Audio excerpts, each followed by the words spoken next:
I hope that you're well. So I just wanted to go through price action today. I know I haven't done this in a while, to be fair. So given the disruption model, how it's been over the last few weeks, it's been very quiet. I can't remember if there was any trades last week, but I know obviously for the last 3 days there hasn't been anything so far. So what I was going to go through is the ranges and mark out exactly what I'm looking for, and then see if there's anything I missed, if there is. But I don't think so at the moment. I've sort of stopped looking at the moment. Price didn't take out the highs. No. So anyway, so coming into the session, the first thing I do is look at what's happening previously. There wasn't really anything interesting, but we start off having this huge move here. There we go. This huge bearish move. Following that, this gets taken out. So we do have a disruption which goes out to take out a low. So then we form a new low. So now we have a successful disruption and a valid POI. In terms of the POI here, the only clearest POI I can see is this one before the imbalance. I marked it to the high. Price didn't reach, so there's no trade, nothing to do there.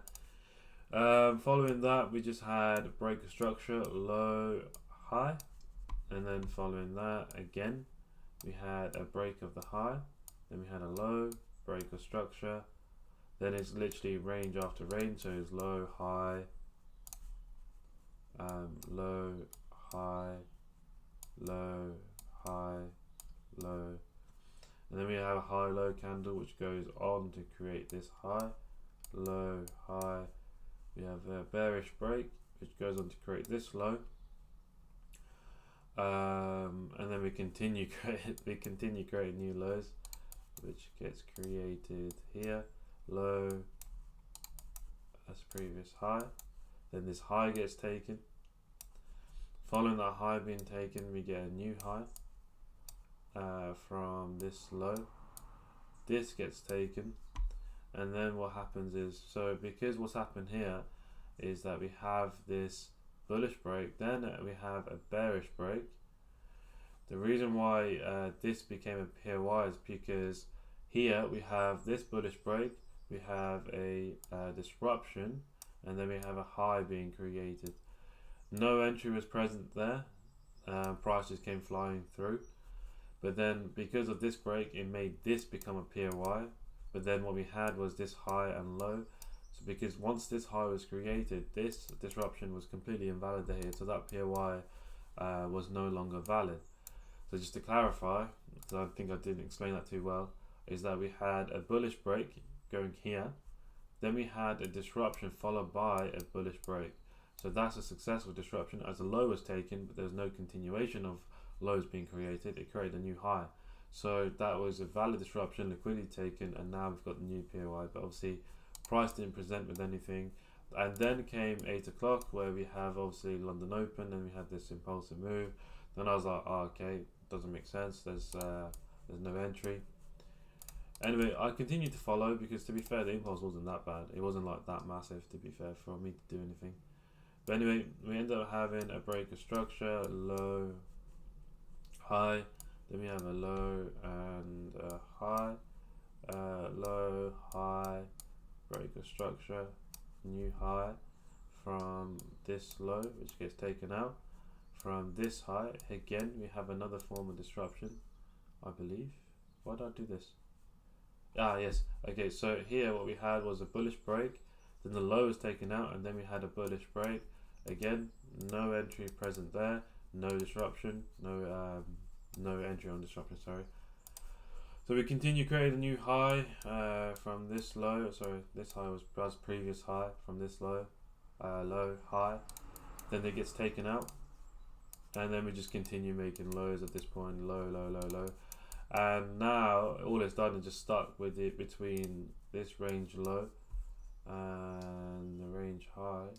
Oh, to be fair, there's no even high here. Oh yeah, I was looking at the wrong time frame. Yeah, this is the one within a massive range here.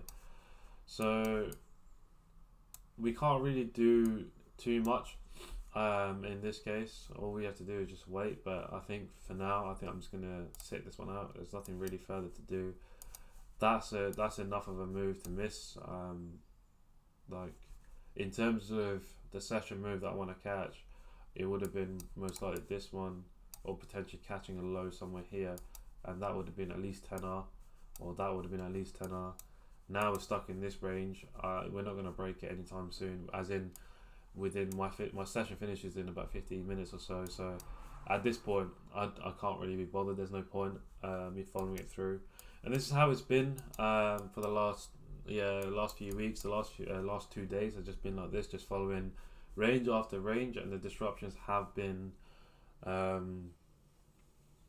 POIs have been swerved, which is a shame, but it is what it is. I still feel that this model is going to be successful purely because of, well, I've already seen the success from it. It's more because of how specific it is and how specific the entry requirements are. Even just because the frequency of the setup is not as high, I feel that this is what will help us become, well, help if any of you are struggling with maintaining discipline and struggling to stick to the rules. This may be an ideal model to start testing, purely because you're waiting for one thing and one thing only. It's far less stressful, as I mentioned before. It's far less stressful than the Inception model, which, to be fair, is still great. You might have had an Inception probably on these POIs that I was presenting, but yeah, we just have to sit this one out, really. There was one on the 1 minute, to be fair, that I marked, but because I had the split screen, so I had the 1 minute. Where was it? It was somewhere here. Yeah, here. I had the 1 minute POI marked here, but then it continued to break, so this completely invalidated here as well. So there was just nothing of interest. But I guess this also shows you the reality of trading, is the fact that you won't always get a setup, and there's nothing wrong with sitting out a move. It's like, say for example, you see someone else catch like a EU long, EU short, and you wonder why you aren't in it. It doesn't make a difference. You have to understand that your model is different to them, and you're sticking to your edge, and that's what you have to do. But for now, I'm just continuing to follow this model, obviously until the end of this month, and then by then, hopefully, I should have a decision as to whether I want to continue doing this or not. Apart from that, there's nothing further for me to say. I thought I'll just do a video because there's not really been much for me to comment on, or not much content for me to give you guys. So I thought this will give you another good idea. And I know some of you like watching the price action reviews, just so you can confirm whether you've been watching price exactly the same as me. Obviously, not saying I'm perfect, but yeah, I think I tend to follow the rules much better than most. So you can compare that. But anyway, I'm going to continue testing this for the rest of the month and then see what presents. But I don't think I'll be trading for the rest of this session. It's pretty much finished at this point. The move's already gone. So anyway, I hope you have a good New York session, or the rest of London if you're continuing to trade. And I'll speak to you all in the next video and in the Discord.